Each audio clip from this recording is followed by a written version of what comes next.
Welcome to Life Stories, where we share heartfelt and inspiring tales of resilience, love, and personal growth. Today's story follows Madison, a determined woman who faces betrayal from those closest to her but finds the strength to reclaim her legacy and rebuild her family bonds. Through moments of pain and triumph, Madison's journey reminds us of the importance of standing up for what's right and believing in ourselves.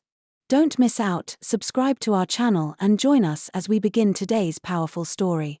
Let's dive into this emotional journey together. Stay tuned for more life stories. It was supposed to be an ordinary Tuesday.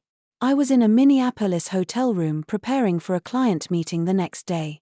Nothing out of the ordinary for someone like me, a pharmaceutical sales professional constantly on the move. Then my phone rang. And in an instant, everything changed.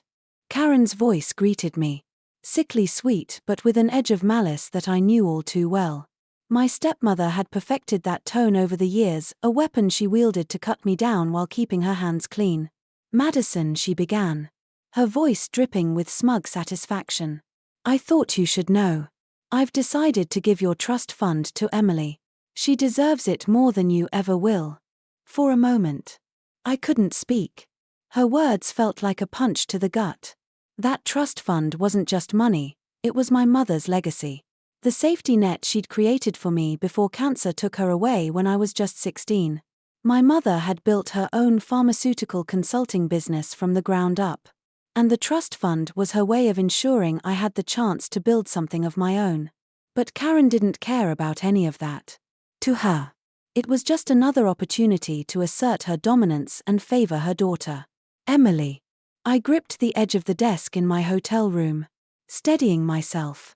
"Thanks for letting me know," I replied, keeping my voice calm and even. Karen hesitated, clearly expecting tears or anger. When none came, she pressed. "That's all you have to say. Emily needs that money for her wedding and the new house. You just waste it on your meaningless sales career." Meaningless. The word stung. But I wouldn't give her the satisfaction of knowing that.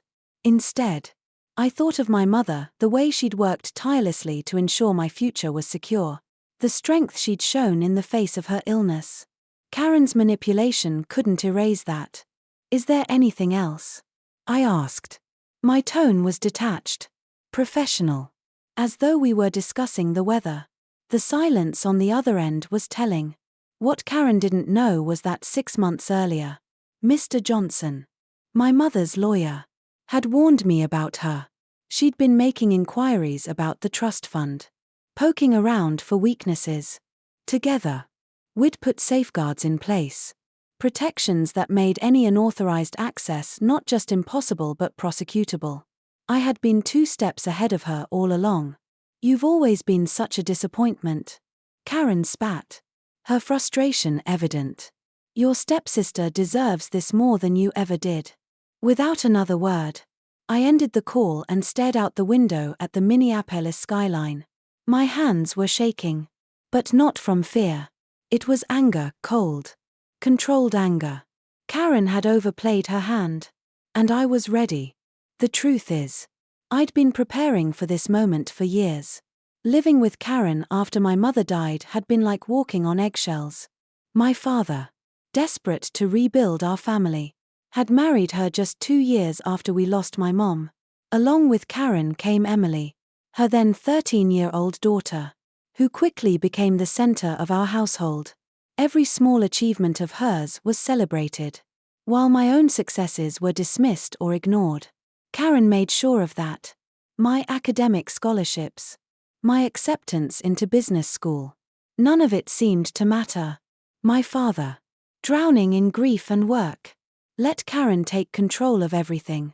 At first, I tried to earn Karen's approval, thinking it might make things easier. But no matter how hard I worked or how much I achieved, it was never enough. Karen saw my mother's legacy, not just the trust fund but everything she had built for me, as an unfair advantage over Emily. "Your mom wouldn't want you to be so selfish," she'd say, her voice laced with feigned kindness. "We're all family now." But we weren't family. Not in any meaningful sense of the word. And by the time I graduated college, finishing at the top of my class, I knew nothing would change unless I made the change myself. I moved out the next day, cutting ties with Karen and Emily as much as I could. My trust fund stayed untouched, not because I didn't need it, but because I knew accessing it would mean dealing with Karen's interference. When Mr. Johnson called 6 months ago, everything clicked into place. Karen had been waiting, biding her time, planning her move. But I wasn't the vulnerable teenager she'd once manipulated. I was my mother's daughter. And I'd learned from the best about protecting what was mine. Sitting in my hotel room that evening, I took out a small photo I always carried of my mom. She was smiling in it, her eyes full of the quiet confidence I'd always admired. It was her voice I heard in my mind as I dialed Mr. Johnson's number. Karen finally made her move. I told him, cutting straight to the point. I was expecting this, he replied. I got an alert about attempted access to the account this morning. Don't worry, Madison. The additional security measures we put in place worked exactly as planned. Every attempt was logged and documented. Relief washed over me. So nothing's been transferred. Not a penny, he confirmed. But we've got her dead to rights on attempted fraud. The documentation is bulletproof. Would you like me to proceed with the next steps? I thought about everything Karen had done. The years of manipulation. The way she had poisoned my relationship with my father. She had been so sure of her control. So confident that she'd never considered I might be prepared. Yes, I said firmly. It's time to end this. Hanging up. I felt a surge of determination. This wasn't just about protecting my trust fund. It was about reclaiming my life, my legacy, and my mother's memory. For the first time in years, I felt in control. Karen had underestimated me, and she was about to find out just how wrong she'd been. The next morning, I boarded an early flight home to Boston. The autumn air was crisp when I stepped out of the airport, but it did little to cool the simmering anger I carried with me. Karen's audacity had reached its peak, and it was time for the truth to come out. I'd called my father the night before to let him know I'd be stopping by, but I didn't mention the reason. Some conversations had to be had face to face. As I pulled up to the house where I'd grown up, a wave of nostalgia hit me. The white shutters, the perfectly trimmed hedges on the surface. It looked just as it always had. But inside, the warmth my mother had infused into every corner was long gone, replaced by Karen's cold and calculating presence. When I walked in, I found them all in the living room, my father, Karen, and Emily. Karen's smug smile faltered the moment she saw me, confusion flickering in her eyes. Emily looked up briefly, then returned to scrolling on her phone, her indifference palpable. My father, however, seemed genuinely surprised. Madison, he said, rising from his chair, I didn't expect you until later. Is everything all right? I nodded, though the weight of what I was about to reveal hung heavily between us.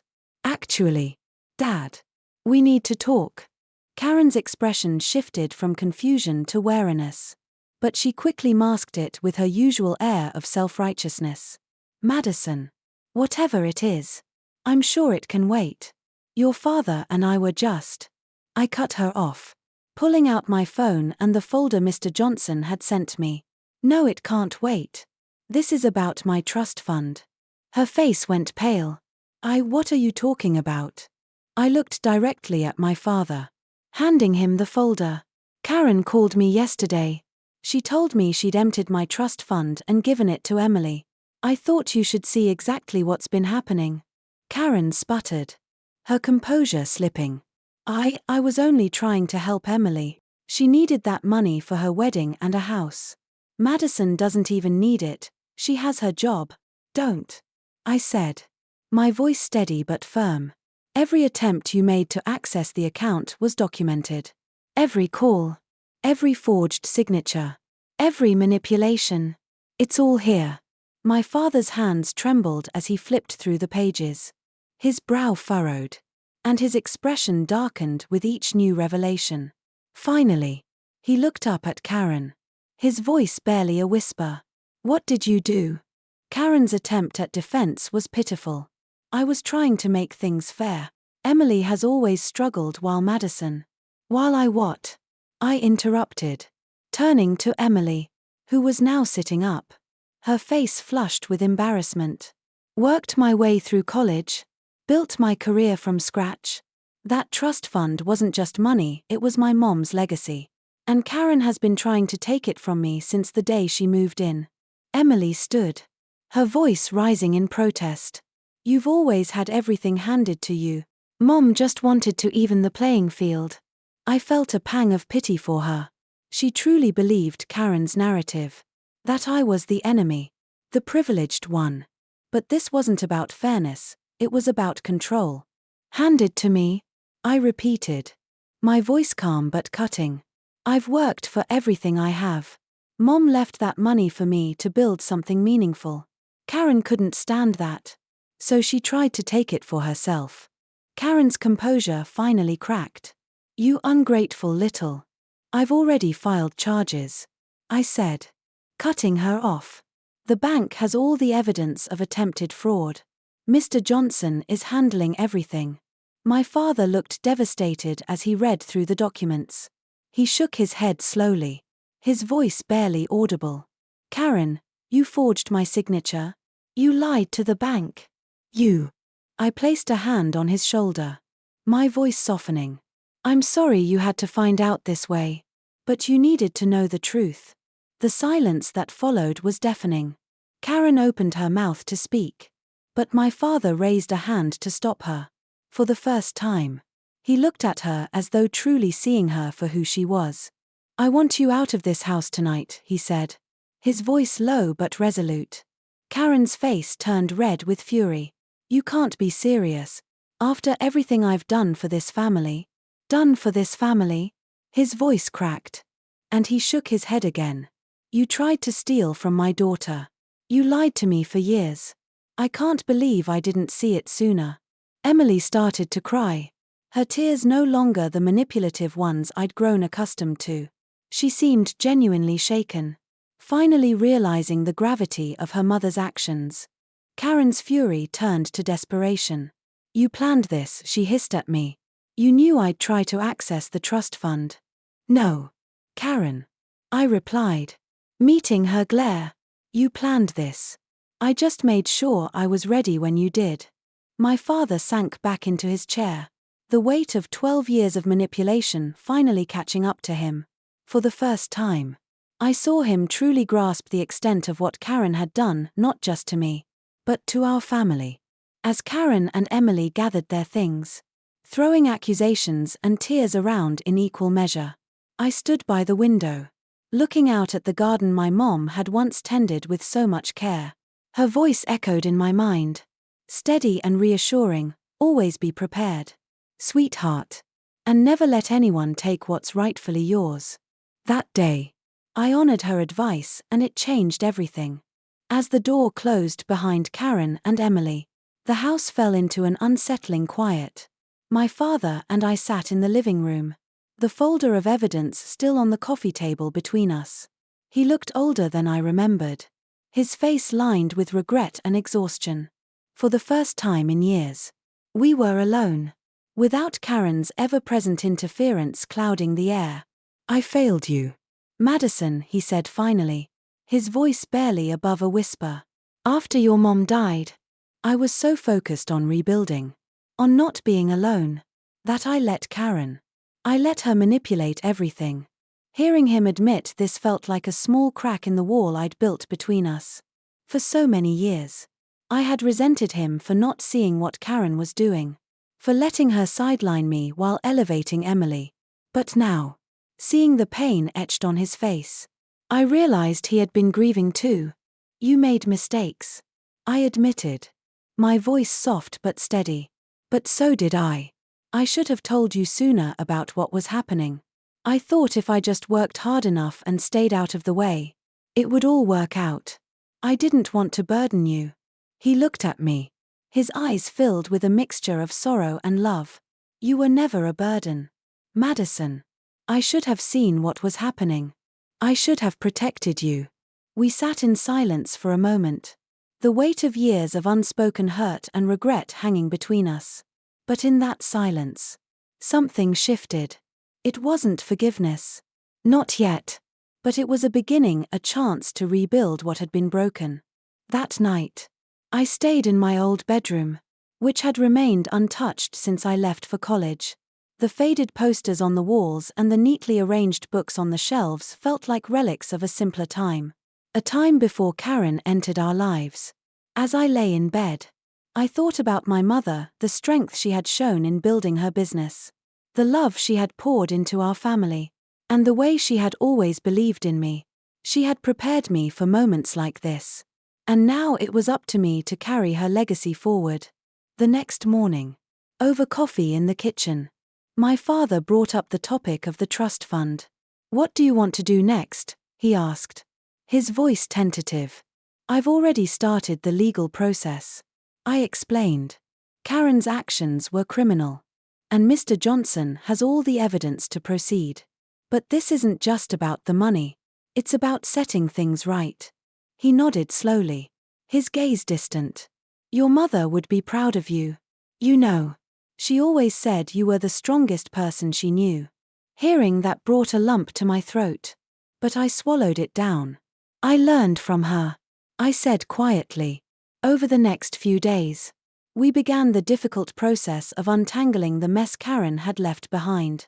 My father reviewed his finances with Mr. Johnson and discovered that Karen had been siphoning small amounts of money from his accounts for years. It was a painful realization. But it also brought him clarity. For so long, he had allowed Karen to dominate and deceive. But now he was finally taking back control. Our conversations were not always easy. There were moments of tension. Moments when old wounds were reopened. But we kept talking. We shared stories about my mom, memories that had been buried under Karen's constant presence. My father told me about how he and my mom had met, how they had struggled to start her business, and how proud she had been of everything I had achieved. For the first time in years, I felt like I had my father back. Meanwhile, the legal case against Karen moved quickly. The evidence was overwhelming, and she faced charges of attempted fraud and financial exploitation. Emily reached out to me via email during this time, apologizing for her role in everything.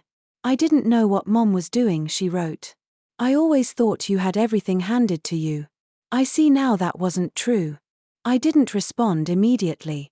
Part of me wanted to believe her, but another part remembered the years of her complicity, the way she had accepted Karen's favoritism without question. Still, I understood that she, too, was a victim of Karen's manipulation, and I decided to let time guide my response. In the weeks that followed, my father and I began to rebuild our relationship. We worked together to sort through my mother's belongings, uncovering old photos and mementos that brought her presence back into the house. One evening, we found her business journal tucked away in a box. Inside, she had written notes about teaching me to run her company someday, along with a letter addressed to me. Reading that letter felt like hearing her voice again, a voice that reminded me of who I was and what I was capable of. In it, she wrote, "I'm leaving you more than money, Madison. I'm leaving you the freedom to choose your path. Don't let anyone dim your light or tell you what you deserve. You're stronger than you know, and I believe in you." That letter became my mantra. It gave me the strength to not just reclaim my trust fund but to envision a future where I could honor my mother's legacy in my own way. And for the first time in years, I felt truly free. In the end, reclaiming my trust fund wasn't just about money, it was about reclaiming my mother's legacy and my own voice. Through the struggles and betrayals, I learned to stand up for myself and to trust in the values my mother instilled in me: resilience, integrity, and the courage to fight for what's right. Karen's attempts to manipulate and control were a painful chapter, but they taught me invaluable lessons about family, love, and self-worth. My relationship with my father grew stronger as we rebuilt the bond that had been overshadowed for years. Together, we honored my mother's memory by embracing the future she always believed I was capable of building. Thank you for joining me on this journey.